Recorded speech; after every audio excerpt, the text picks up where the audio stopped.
Amigos e amigas, canal do Xavier, eu sou o Xavier. Gente, o like, não esqueçam de deixar o like, de se inscrever no canal, de compartilhar esse vídeo, de fazer comentários e acionar o sininho lá para receber todas as notificações. Isso é muito importante, muito importante. O like, a inscrição no canal, o comentário, o compartilhamento e acionar o sininho para receber as notificações todas, ok?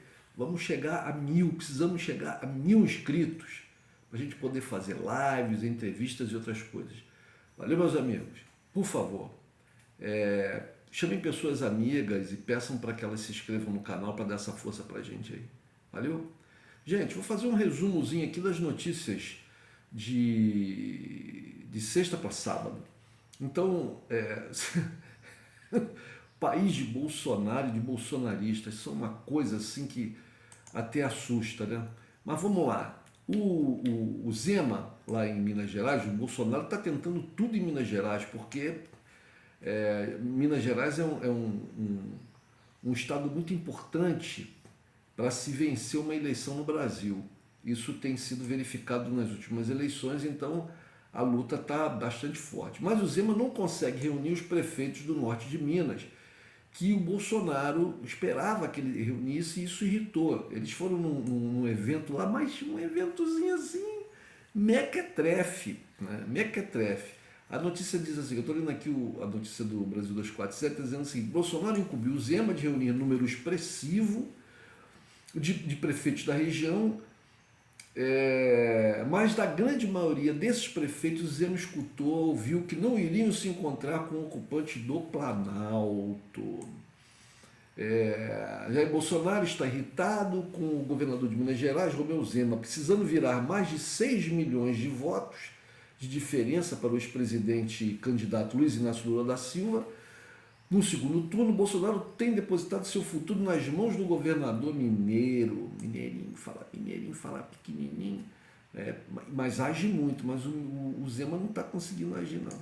Porém, Zema falhou na primeira missão dada a ele por Bolsonaro, reunir o número expressivo de prefeitos do norte de Minas para um encontro com Bolsonaro em Montes Claros. Isso foi na quarta-feira, dia 19. Segundo o colunista Lauro Jardim do Globo, Zema então iniciou uma série de telefonemas e chegou a gravar um vídeo convocando os prefeitos para o encontro. O esforço foi em vão. Pelo telefone, prefeitos relataram que não teriam como atender o governador sob o risco de comprometerem sua reeleição daqui a 2 anos, uma vez que Lula mantém forte influência nos seus municípios, relatou o jornalista.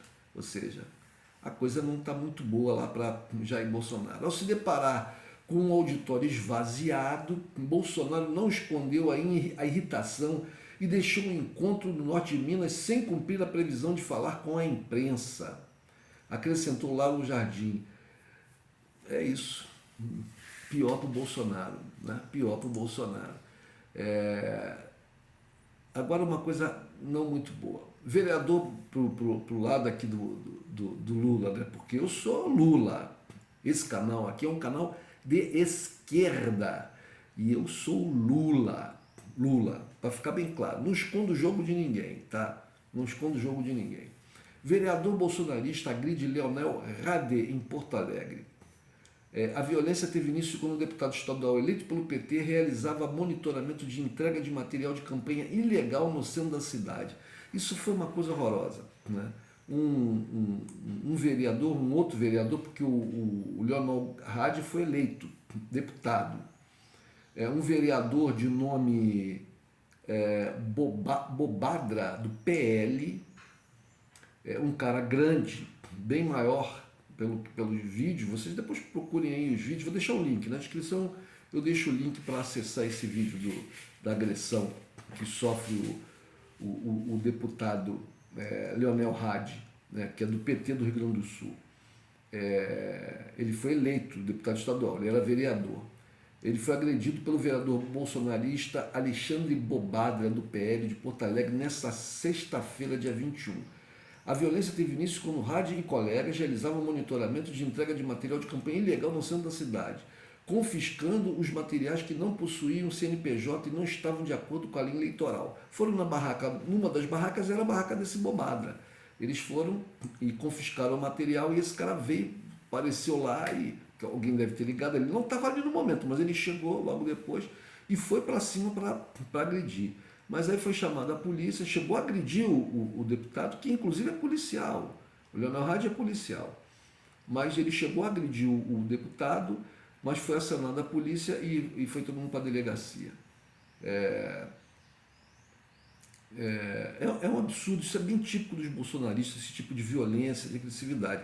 Você veja que o Leonel é policial, mas ele não reagiu como agiriam policiais bolsonaristas se fossem agredidos, né, por opositores do PT, etc. Certamente puxariam a arma, porque a prática deles é essa, é violência, assassinato, né? A coisa deles é essa, né? Infelizmente. Bom, vamos aqui. Gente, Roberto Jefferson ataca Carmen Lúcia. Ele diz, prostituta arrombada. Olha, eu não tenho nenhuma simpatia pela Carmen Lúcia. Não tenho nenhuma simpatia. Mas eu seria incapaz de chegar em público e fazer uma ofensa desse nível para uma senhora de idade. Para uma senhora de idade. E ministra, alta funcionária, funcionária da Justiça do Brasil. Né? Eu acho... Meu Deus do céu, vamos lá. Vamos lá. O ex-deputado federal Roberto Jefferson atacou a ministra do Supremo Tribunal Federal, ministra do Tribunal Superior Eleitoral, a voz está enrolando, do Tribunal Superior Eleitoral, ela também é do Supremo Tribunal Federal, né? Carmen Lúcia, por votar a favor de punir a emissora Jovem Pan por declarações falsas contra o candidato a presidente da República, Luiz Inácio Lula da Silva. Quer dizer,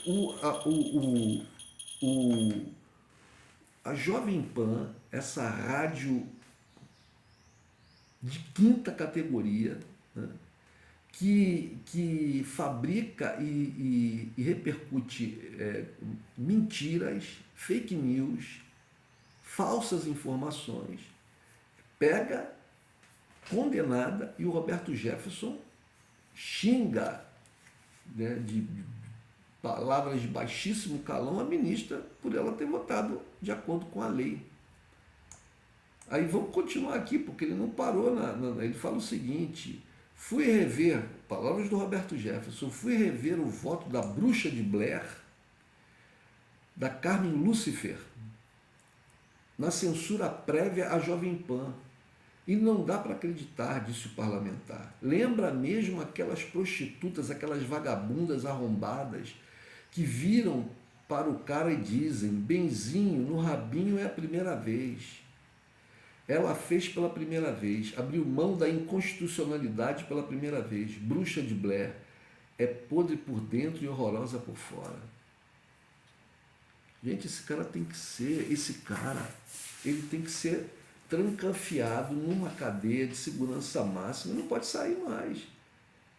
Ele ameaça, ele instiga, quando ele fez um vídeo, ele instiga as pessoas a agredirem fiscais da lei e policiais que viessem, por exemplo, fazer cumprir a lei relativa à pandemia, ao confinamento, etc. Ele ficou preso um período por causa da corrupção dele, ele é réu confesso do mensalão. Esse cara é um bandido de quinta categoria, gente, quinta categoria, esse cara devia estar preso, não pode sair não. Não pode sair, não.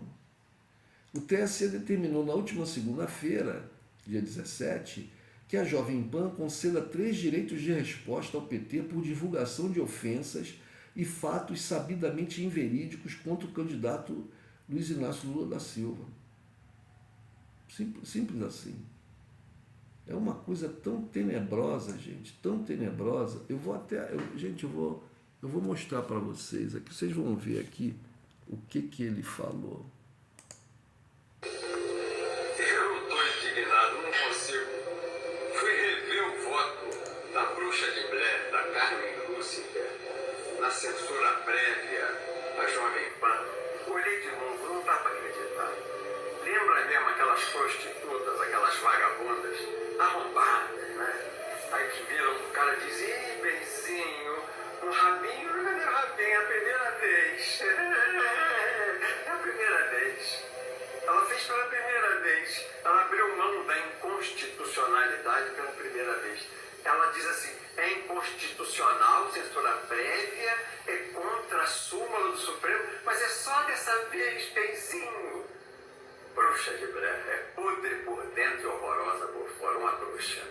Uma bruxa. Se puser um chapéu bicudo e uma vassoura na mão, ela voa. Deus me livre dessa mulher que está aí nessa latrina que é o Tribunal Superior Eleitoral. Vocês viram, meus amigos? Vocês viram o absurdo? Viram esse absurdo desse cara? Esse cara é o quê? O que esse cara é? Ele é um bandidão, né? Ele não é um bandidão? Ele é um bandidão. É um bandidão.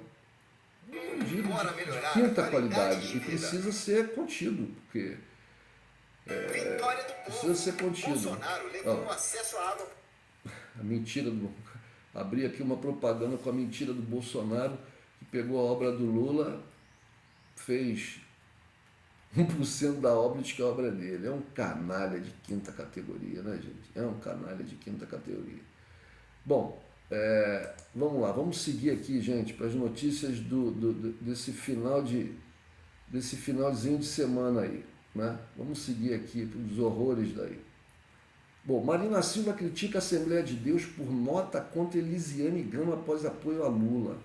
A Igreja Assembleia de Deus é bolsonarista, como várias outras igrejas evangélicas.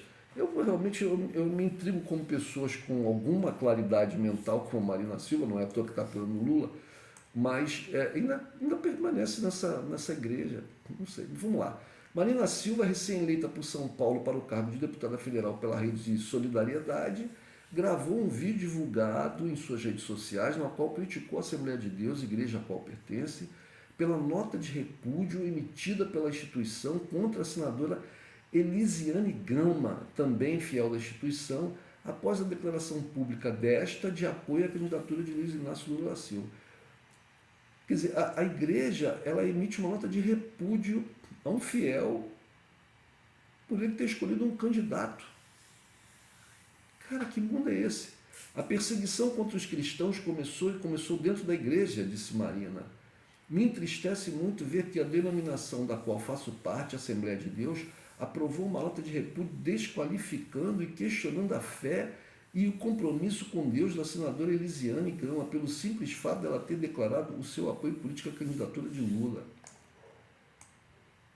Na sequência, a nova parlamentar ressalta o estrago feito pelo bolsonarismo nas relações entre política e religião. Segue falando da deputada. Bolsonaro e o bolsonarismo atingiram como uma ferida de morte as nossas comunidades religiosas. Isso é ultrajante e aquele que dá testemunho de todas as coisas cubra com seu amor e justiça a senadora Elisiane Gama. Na sequência, a Marina amplia seu raciocínio para as pessoas mais humildes. Agora pense numa coisa, se estão fazendo isso com a senadora da República, imagino que não está sendo feito com nossos irmãos e irmãs por esse Brasil afora. O que as igrejas evangélicas não estão fazendo? É uma violência com a fé, assédio religioso. Meu apoio e solidariedade a todos aqueles que estão passando por essas situações e dificuldades nesse momento tão difícil da história do nosso país.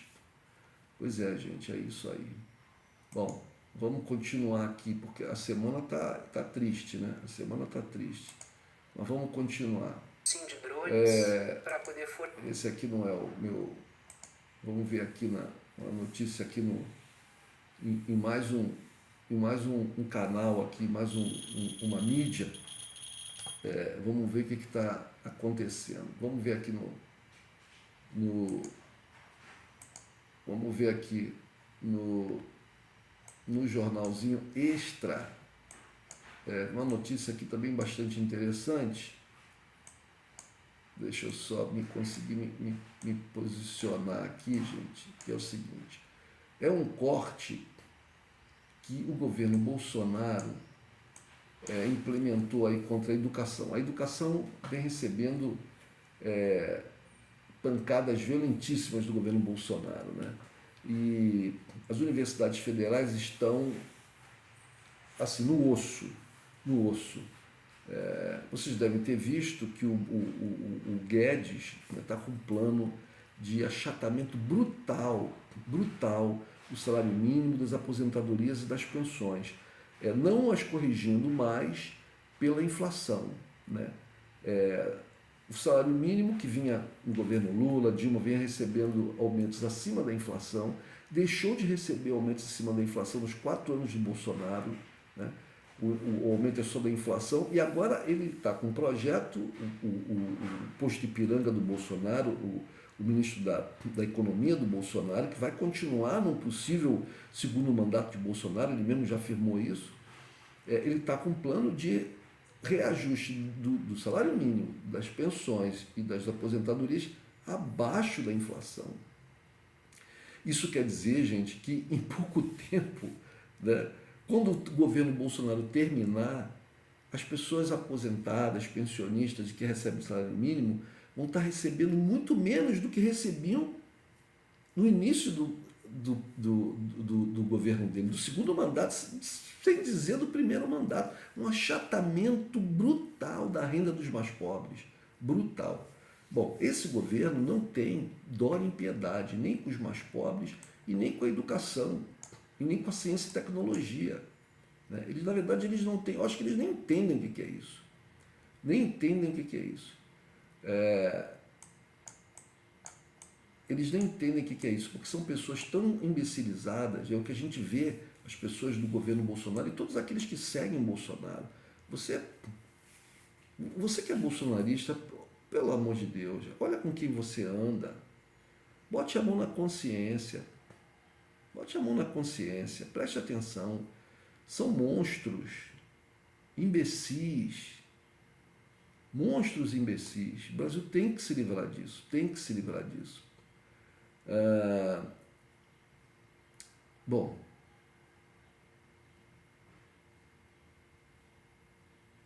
Bom, gente, vamos lá. Vamos ver aqui o que tem mais. Se tem mais alguma coisa. Tem uma notícia aqui que não é... Bom, essa notícia aqui. Bibo Nunes diz que estudantes de Santa Maria merecem morrer queimados. Deputado ataca estudantes. Bibo Nunes é deputado lá do sul do Brasil e fez um vídeo tenebroso onde ele fala que os estudantes, não sei exatamente a que estudantes ele está se referindo, possivelmente estudantes que estão apoiando o Lula, né? Mas diz que eles devem morrer queimados, não é isso que ele deseja, mas que eles merecem. Esse de novo, é o nível dos caras, São monstros assassinos, gente, monstros assassinos. Agora mudando um pouquinho aqui da terrinha aqui, do Brasil, vamos ler uma notícia aqui que trata sobre questões na Europa, porque essas questões na Europa estão afetando o mundo inteiro e vão afetar o ano que vem. Os organismos internacionais, né, supranacionais aí de economia, finanças e tal, como o FMI e outros órgãos, estão já afirmando que 2023 vai ter uma recessão, né? O medo é que tenha uma estagflação, se não no mundo inteiro, em muitas áreas do mundo, que seria uma estagnação da economia com uma inflação alta. E o remédio que eles estão propondo para isso, esses banqueiros e órgãos de finanças, é conclamar os bancos centrais do mundo para continuarem com suas medidas contra a inflação. E qual é a medida contra a inflação utilizada pelos bancos centrais? É o aumento das taxas de juros, o que causa mais recessão, né? Aumenta a taxa de juros, a economia trava. Eles querem combater a inflação com o aumento da taxa de juros, só que essa inflação não é uma inflação de demanda. Então não é porque os preços estão mais altos porque existe maior procura pelos preços, não. Né? É uma série de fatores que estão quebrando as cadeias comerciais e logísticas. Um dos principais fatores são as sanções contra a Rússia, né, implementadas pelos Estados Unidos e pela União Europeia, e que está se voltando contra a própria União Europeia. E isso está, a União Europeia, os Estados Unidos também vão entrar em recessão, esses órgãos internacionais afirmam que a União Europeia, com certeza, os Estados Unidos também, e eles acabam arrastando o resto do mundo inteiro. Então, aqui estou com uma notícia que diz assim: líderes veem crise mais longa e exaltam ataque à inflação em reuniões do FMI. O cenário sombrio que paira sobre o mundo vai se arrastar por mais tempo, espalhando o risco de recessão nas economias, sobretudo em países da Europa e nos Estados Unidos, na opinião de líderes que participaram das reuniões anuais do Fundo Monetário Internacional. Apesar de terminarem sem uma solução, o diagnóstico foi de que as ameaças inflacionárias são persistentes e têm de ser encaradas de frente, enquanto a proteção aos mais vulneráveis precisa ser reforçada para que cicatrizes ainda mais profundas no cenário de preços e juros mais altos sejam contidos. Ou seja, eles recomendam que se aumente os juros para se conter a inflação, mas eles sabem que aumento de juros faz recessão na economia. Fazendo recessão na economia, aumenta o desemprego e aumenta a pobreza. Então eles pedem que os países façam programas de ajuda aos mais pobres. Mas se os países, os seus governos centrais, seus orçamentos já estão prejudicados por uma economia baixa e possivelmente por menor arrecadação de impostos, de onde eles vão tirar dinheiro para investir nos mais pobres sem criar déficits futuros? É uma coisa complicada. Essa notícia aqui é do dia 17 de outubro, de segunda-feira. No centro das preocupações dos líderes globais, a guerra na Ucrânia, em seu 8º mês, está presente. Os embates em torno do tema, aliás, fizeram com que novamente o G20, grupo que reúne as maiores economias do mundo, que inclui o Brasil, e o Comitê, que inclui o Brasil e o Comitê Monetário Financeiro Internacional, não divulgassem um comunicado consolidado de seus encontros anuais. Na verdade, eles não estão se entendendo muito bem. Apesar disso, houve um consenso em torno da necessidade de mais ajuda financeira com a realização de uma segunda reunião de apoio ao povo ucraniano. Eles têm que procurar fazer paz com a Rússia. A Rússia já falou várias vezes que quer fazer acordos, quer negociar, mas eles não querem negociar. Isso é uma insanidade, essa gente é completamente insana. Cálculos do FMI apontam que a Ucrânia precisará de 3 bilhões a 4 bilhões de dólares por mês no próximo ano. Gente, 3,5 bilhão por mês, dá 35, dá 42 bilhões de dólares ao ano. 42 bilhões de dólares ao ano, dá mais de 200 bilhões de dólares no ano que vem. De dólares, não, de reais, perdão, mais de 200 bilhões de reais para um país que não tem o tamanho do Brasil, um país tem o tamanho, sei lá, de Minas Gerais, com uma população do estado de São Paulo, menos, porque muita gente já fugiu de lá, milhões já saíram refugiados. É uma coisa de louco, isso é uma insanidade total. Nesse sentido, a secretária de Tesouro dos Estados Unidos, Janet Yellen, afirmou que os 4,5 bilhões aprovados pelo Congresso norte-americano começarão a ser liberados em breve. Enquanto os americanos estão lá com a miséria se espalhando no seu país, milhares e milhares de pessoas nas grandes cidades, todas morando em barracas, gente passando fome, gente não tendo tratamento médico porque não consegue pagar, não tem seguro-saúde, né? A pobreza se aproximando, agora com a recessão vai aumentar mais ainda. Os americanos gastam dinheiro armando um país para continuar a guerra com a Rússia, em vez de procurar um acordo de paz. Por mais difícil que seja cada uma de nossas posições, isso não é nada comparado ao sofrimento infligido ao povo da Ucrânia. Então parem a guerra. Vocês é que estão ordenando que a guerra continue. A Rússia está dando vários e vários sinais de que quer parar a guerra. Vamos negociar. Vocês não param. Ela ataca mais. Não tem saída. Afirmou o presidente do Banco da Inglaterra, Andrew Bailey, a uma plateia de banqueiros centrais neste sábado. Na esteira da guerra, a segunda maior preocupação dos líderes globais é a escalada dos preços no mundo e a perspectiva de que os juros terão de subir mais para botá-los nos trilhos. Esses caras trabalham para os banqueiros. Essa jogada é para manter os... Isso é uma grande jogada. Você faz uma guerra e você, por causa da guerra, você alimenta a indústria de armas. Como a guerra causa um descontrole, os preços das coisas aumentam, aí tem a inflação, você tem que aumentar os juros, enquanto isso os banqueiros ganham mais dinheiro. E aí o cara vem falar que, coitado do povo ucraniano, eles é que estão botando o povo ucraniano de bucha de canhão. Gente, é uma tristeza.